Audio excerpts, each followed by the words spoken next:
ஸ்ரீ குருப்யோ நமக. குருர் பிரம்மா குருர் விஷ்ணுர் குருர் தேவோ மகேஸ்வரக குரு சாட்சாத் பரம் பிரம்ம தஸ்மை ஸ்ரீ குரவே நமக. சதாசிவசமாரம்பாம் சங்கராச்சாரிய மத்தியமாம் அஸ்மதாச்சாரிய பர்யந்தாம் வந்தே குரு பரம்பராம். குரவே சர்வலோகானாம் விஷஜே பவரோகிணாம் நிதயே சர்வவித்யானாம் தட்சிணாமூர்த்தயே நமக. ஸ்ருதிஸ்மிருதிபுராணானாம் ஆலயம் கருணாலயம் நமாமி பகவத்பாதம் சங்கரம் லோகசங்கரம்.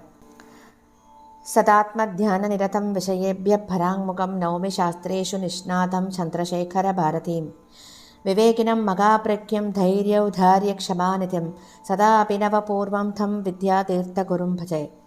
भारतीकरुणापात्रं भारतीपदभूषणं भारतीपदमारूढं भारतीतीर्थमाश्रये.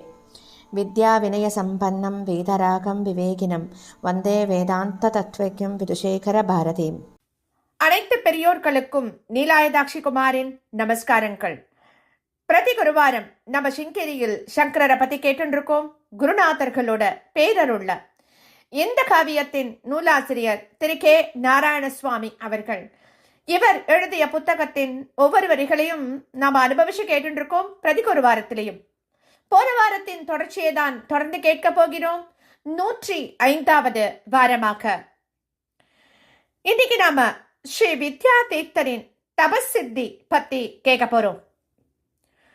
ஸ்ரீ சங்கர பகவத் பாதருக்கு பூஜை செய்யும் காலத்துல அஷ்டோத்திர சத நாமாவளிய சொல்லி அர்ச்சனை பண்ணுவா. ஸ்ரீ சங்கர திக் விஜயம் அப்படிங்கிற அந்த காவியத்தை எழுதிய ஸ்ரீ மாதவ வித்யாரண்யர் தான் அந்த அஷ்டோத்திர சத நாமாவளியையும் எழுதினார் அப்படின்னு நம்பப்படுறது. அதில் ஸ்ரீ சங்கரரின் பிரபாவங்களையும் அவருடைய சரித்திரத்தில் நடந்த முக்கிய நிகழ்ச்சிகளையும் கூறும் நாமாக்கள் எல்லாவற்றுக்கும் முன்பாகவே 5வது நாமாவான வர்ணாசிரம பிரதிஷ்டாத்ரே நமக அப்படிங்கிறது வந்துடுறது. அத போலவே சிங்கேரி ஜெகத்குருக்கள் சிலருக்கும் அஷ்டோத்திர சதநாமாவளிகள்லாம் இருக்கு. அவற்றில அந்தந்த குருவின் ஜனனம், உபநயனம், சந்நியாச ஸ்வீகரணம் ஆகியவற்றை பற்றியும் அவரின் விசேஷ மகிமைகள், ஆன்மீக சக்தி, சனாதன தர்மத்தையும் தெய்வ பக்தியையும் ஜனங்களிடம் பரப்புவதற்காக அவர்கள் மேற்கொண்ட சிறப்பான முயற்சிகள் ஆகியவை பற்றியும் நாமாக்கள் இருக்கு. ஆனால் எல்லாவற்றிலும் பொதுவாக வேத தர்மம், வர்ணாசிரம தர்மம் ஆகியவற்றை நிலைநிறுத்துவதில் அந்த ஜகத்குருக்கள் காட்டிய அக்கறையை குறிப்பிடும் நாமாக்களை நாம பார்த்திருக்கோம், சொல்றோம். அந்த நாமாக்களை உதாரணமாக 33வது பீடாதிபதியான ஸ்ரீ சச்சிதானந்த சிவ அபினவ நிருசிம்ம பாரதி மகாஸ்வாமிகளை குறித்து எழுதப்பட்டுள்ள நாமாவளியில் அவர் சாதுர்வர்ண ஆச்சார விசாரண விசக்ஷனாய நமக அப்படின்னு வழங்கப்பட்டிருக்கார். ஸ்ரீ சச்சிதானந்த சிவ அபினவ நிருசிம்ம பாரதி மகாஸ்வாமிகளின் சரித்திரத்தை கன்னடத்தில் எழுதிய ஸ்ரீகண்ட சாஸ்திரி அவர்கள் அந்த நூலில் ஒரு முறை ஆச்சாரியர் 4 ஆண்டுகள் தேச சஞ்சாரம் செஞ்சுட்டு சிங்கேரிக்கு திரும்ப வந்த போது மிகுந்த வருத்தமான மனநிலையை உடையவராக ஒருவருடன் பேசாமலேயே இருந்து கொண்டிருந்தார் அப்படின்னு எழுதியிருக்கார். அதற்கு என்ன காரணம் அப்படிங்கிறதையும் அவர் அதுல சொல்லியிருக்கார். ஊராக போய் ஜனங்களை சந்தித்த போது அவர்கள், அதிலும் முக்கியமாக பிராமணர்கள், சாஸ்திரத்துல நம்பிக்கையை இழந்து ஆச்சாரஹீனர்களாக இருந்ததை பார்த்திருக்கார் ஸ்ரீ ஆச்சாரியர். பொதுவாக ஜனங்கள் எல்லாருமே வேத சாஸ்திரங்களின் மேல் பிரமாண புத்திய வைக்காமல் அதர்ம மார்க்க பிரவருத்தியில ஈடுபட்டிருந்ததையும் தம்மிஷ்டம் போல சாஸ்திரங்களை மீறி காரியங்களை நடத்தி கொண்டிருந்ததையும் கண்டு அவர் அதிர்ச்சி அடைஞ்சுட்டார். அதனால சிங்கேரிக்கு வந்து நீண்ட காலம் அதை பத்தி ஆலோசனை செய்கிறார்.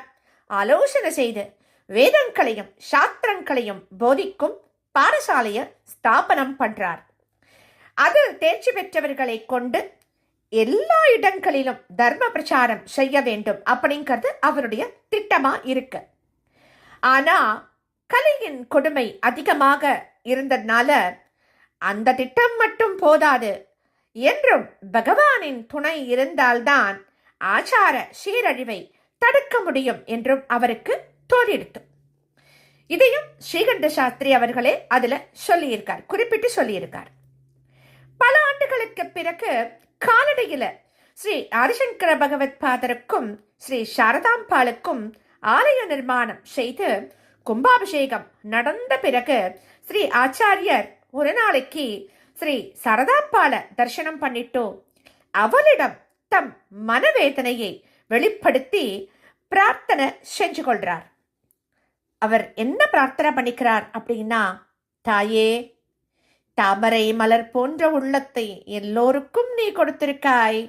ஆனால் இந்த ஜனங்களோ அதை பாழ்படுத்திவிட்டு தம்முடைய கர்மாக்களை செய்யாமல், அதாவது சாஸ்திர விகித அந்த கர்மாக்களை எல்லாம் செய்யாம இருந்து கொண்டு அழிஞ்சு போயின்றிருக்கா. அங்கங்களில் பிரதானமான சிரசில் வளர்ந்திருக்கும் கேசத்தை கத்தரித்து கொண்டிருக்கா. இப்படிப்பட்ட பெரும்பாலான அந்தணர்கள் முதலானோரை பார்த்து நான் துக்கக் கடலில் ஆழ்ந்திருக்கேன் தாயே. என்னை கரையேற்றி நித்தியமான சுகத்தை அளிப்பாயாக அப்படின்னு வேண்டிக்கிறார். இப்படி ஒரு ஸ்லோகத்திலையும் இன்னொரு ஸ்லோகத்துல, தாயே, எல்லோருக்கும் பெரும் மறதி ஏற்பட்டிருக்கு. ஈஸ்வரன் என்று ஒருவர் இருக்கிறார் அப்படிங்கிறதே அவளுக்கு ஞாபகம் இருப்பதில்லை. அதப்போல புண்ணிய கர்மாக்களுக்கு சுகத்தை அளிக்கக்கூடிய தேவலோகம் போன்ற மேல் லோகங்கள் இருக்கின்றன என்பதும், பாபகர்மாக்களில் ஈடுபடுபவர்களுக்கு அதற்கான துக்க பலனை தருவதற்கு யமலோகம் போன்ற கீழ்லோகங்கள் இருப்பதும் மறந்து போய்விட்டது. அவர்களுக்கு அவற்றை பற்றி ஞாபகப்படுத்தி நல்ல புத்தியை கொடுப்பாயாக அப்படின்னு புலம்பி புலம்பி பிரார்த்தனை பண்ணிக்கிறார் அம்பாள்கிட்ட. அவரை அடுத்து பீடாதிபதியாக இருந்த ஸ்ரீ சந்திரசேகர பாரதி சுவாமிகள் தாமரை இலை மேல் நீர்த்துளி போல உலக வாழ்க்கையில ஒட்டிக்கொள்ளாமல் இருந்தவர். எவ்வித சுகமோ துக்கமோ அவருடைய சாந்தமான மனநிலைய பாதிச்சதே இல்லை. ஆனால் உலகில் பரவலாக காணப்பட்ட ஒரு விஷயம் மட்டும் அந்த விரக்தரின் உள்ளத்தை ஆழமா பாதிச்சுடுத்து அப்படின்னு தெரிஞ்சிருது. என்ன தெரியறது அப்படின்னா, அது எப்படி தெரியறது அப்படின்னா, தர்மசாஸ்திர அனுஷ்டான விஷயத்துல யாண்டமாவது எங்கேயாவது ஒரு தவறோ விதிமீறலோ காணப்பட்டா அது அவரை மிகவும் வருத்தத்துல ஆழ்த்திடுது. தம் முகக்குறிப்புகளினாலோ கை ஜாடைகளினாலோ அல்லது வாய்விட்டு பேசியோ அதை அப்போதே வெளிப்படுத்தி விடுவார் அப்படின்னு நிறைய பெரியவாள்லாம் நமக்கு சொல்லியிருக்கான். சாந்தக சாந்த மனசக சாந்திதாந்த குணாலயக, இது போன்ற நாமாக்களோட வரிசையில வர்ணசங்கர சம்ஜாத சந்தாபாவிஷ்டமானசக அப்படிங்கிற நாமா அவருடைய மனோபாவம் வர்ணாசிரம தர்ம பாலன விஷயத்துல எப்படி உறுதியா இருந்தது அப்படிங்கிறதையும் காட்டுறது. இது போலவே ஸ்ரீ சந்திரசேகர பாரதி சுவாமிகளும் பிராமணர்கள் தான் முன்னின்று வர்ணாசிரம தர்மத்தை காப்பாற்றி தர்மசாஸ்திரியமான வாழ்க்கையை வாழ்ந்து காட்டி மற்றவாளுக்கு முன்னுதாரணமாக இருக்க வேண்டும் அப்படிங்கிற தீவிரமான மனோபாவத்தை கொண்டவராகத்தான் இருந்தார். சிகையில்லாம யாராவது ஒரு பிராமணர் தம் எதிரில் நின்றால் கூட அவர் சகிச்சுக்க மாட்டார் அப்படின்னு அந்த காலத்து பெரியோர்கள்லாம் நமக்கு சொல்லி இருக்கா.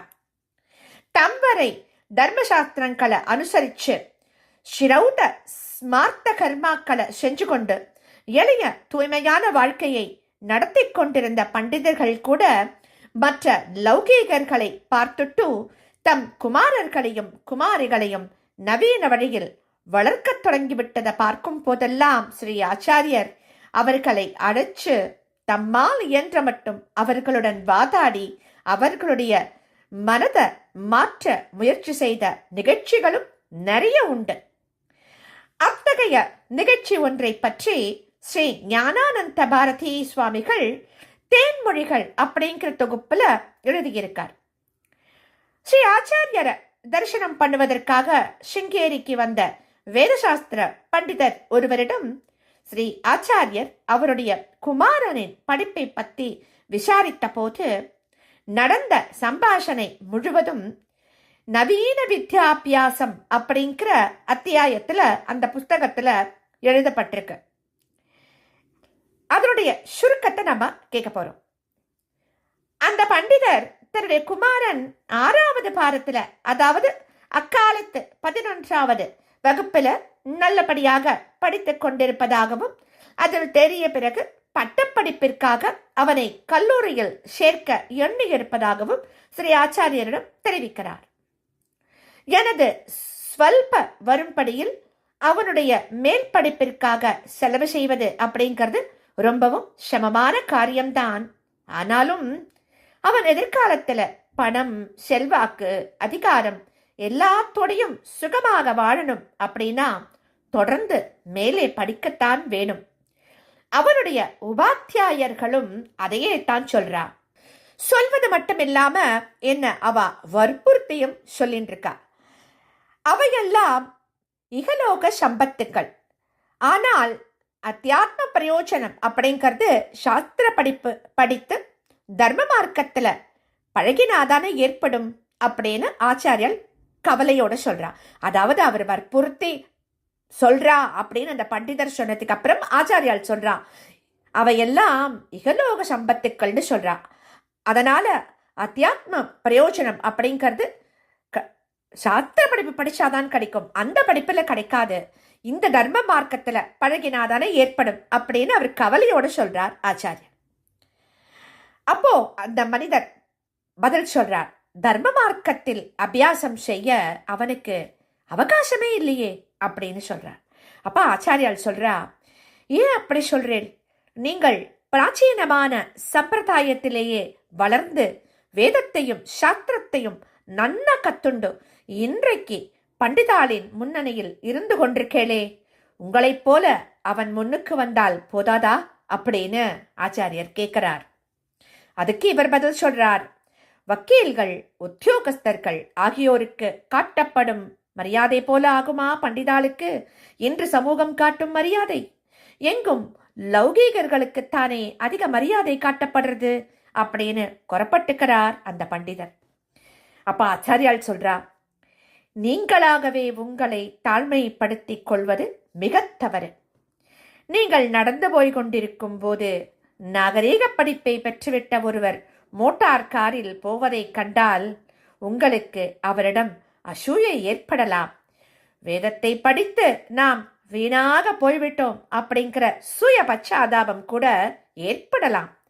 லௌகீக படிப்பை உங்களுக்கு அளிக்காத உங்கள் பெற்றோர் மீது கோபமும் உண்டாகலாம் உங்களுக்கு. இப்படியெல்லாம் உங்க மனம் அலைக்கழிக்கப்படும் இல்லையா அப்படின்னு கேட்கிறார் ஆச்சாரியார். அப்ப அந்த பண்டிதர் சொல்றார், ஆமாம், விவேச்சனம் செய்யும் போது அப்படியெல்லாம் மனசுல தோணத்தான் செய்யறது அப்படின்னு சொல்றார். அந்த சமயத்துல ஸ்ரீ ஆச்சாரியார் அவருக்கு தன்னோட அறிவுரைய வழங்குகிறார். எவ்வளவு உயர்ந்த சாஸ்திர பயிற்சியை பெற்றிருக்கும் உங்களுக்கே அதன் மதிப்பு மறந்து போயிடுத்து. அதனால் உங்களை தாழ்ந்தவராக எண்ணிண்டு லௌகீகர்களிடம் மரியாதை காட்டிக் கொண்டிருக்கேள். அவர்களும் உங்களுடைய மனோபாவத்தை அப்படியே அங்கீகரித்து தாங்கள் மேலானவர்கள் அப்படின்னு நினைச்சு கொண்டு உங்களிடம் மரியாதை குறைவாக நடக்கத் தொடங்கியிருக்கா. சாஸ்திரத்தை நம்புகிறவர்களான நீங்களே வேதத்தையும் மாதா பிதாவையும் உபாத்தியாயர்களையும் நிந்தித்தால் உங்களுக்கு பாபம் சம்பவிக்காதோ? அந்த பாபத்தின் பலனை நீங்கள் அனுபவிக்க நேரிடாதோ? ஆகையால் அப்படியெல்லாம் நினைப்பதை விட்டுட்டு அந்த லௌகீகர்களிடம் அனுதாபத்தை காட்டுங்கோ. சாஸ்திர படிப்பை விட்டுட்டு லௌகீக படிப்பை தேர்ந்தெடுத்ததினால் அவர்களுடைய பால்யம் வீணாக கழிந்து விட்டது. அத்தியாத்ம ஸ்ரேயஸை பற்றி நினைக்காததுனால அவர்களுடைய ஜன்மமே வீணாயிடுத்து. அதை அவர்களுக்கு தெரியப்படுத்துங்கோ. உங்களுடைய நடத்தையினால் அவர்கள் உங்களை மதிக்கும்படி செய்து கொண்டு சாஸ்திரியமான வாழ்வை தொடருங்கோ அப்படின்னு உபதேசம் பண்றா ஆச்சாரியாள். யாரோ ஒரு பண்டிதரின் குமாரன் தலைமுறை தலைமுறையாக காப்பாற்றப்பட்டு வந்த வேத தர்ம சாஸ்திர பாதையை விட்டு விலகிச் சென்று விடாம இருப்பதற்காக ஸ்ரீ ஆச்சாரியர் தன்னுடைய அருமையான நேரத்தை செலவிட்டார் அப்படிங்கிறது தான் அந்த நிகழ்ச்சியோட விசேஷம். அந்த நேரத்துல ஸ்ரீ ஆச்சாரியால் எத்தனையோ பணக்கார லௌகீகர்களை சந்திச்சிருக்கலாம். இகலோக பெருமைகளை அடைவதற்காக அவருடைய ஆசிகளை கோரி வந்திருக்கும் அவளுக்கு ஆசி கூறியிருக்கலாம். ஆனால் அதைவிட அவருக்கு அது முக்கியமாக தோன்றியது வேத தர்ம சாஸ்திர ரக்ஷணம்தான். பிராமண குலத்துல பிறந்த ஒவ்வொருவனும் சாஸ்திரங்களை மதிச்சு சாஸ்திரியமான வாழ்க்கையை தான் வாழணும் அப்படிங்கிறது அவருடைய ரொம்ப தீவிரமான கருத்தாக இருந்தது. அவர் உலக நடவடிக்கைகளை விட்டு விலகி உதாசீனராக இருக்க வேண்டிய ஒரு சந்நியாசி. ஆனா ஜகத்குருவாக சிங்கேரி ஸ்ரீ சாரதா பீடாதிபதியாக அல்லவா இருந்து கொண்டிருக்கார். தர்மசாஸ்திர பாதையை விட்டு விலகிச் செல்பவர்களை எச்சரித்து நல்ல வழியில் திருப்பி வேத தர்ம ரக்ஷணம் செய்ய வேண்டியது அவருடைய கர்த்தவியம் ஆயிற்றே. இந்த மனோபாவம் சிங்கேரி ஜகத்குரு பரம்பரையில் வந்த ஒவ்வொரு ஆச்சாரியருக்கும் இருந்திருக்கு. அதன் தொடக்கம் ஸ்ரீ பாரதி தீர்த்த வித்யாரண்யர் காலத்துல ஏற்பட்டது அப்படின்னு கூட சொல்லலாம். இதுக்கப்புறமா அடுத்த வாரம் தொடர்ந்து கேட்கலாம். ஸ்ரீ சத்குரோ பாகி, ஸ்ரீ சத்குரோ பாகி, ஸ்ரீ சத்குருநாதா சரணம் சரணம் சரணம் சரணம்.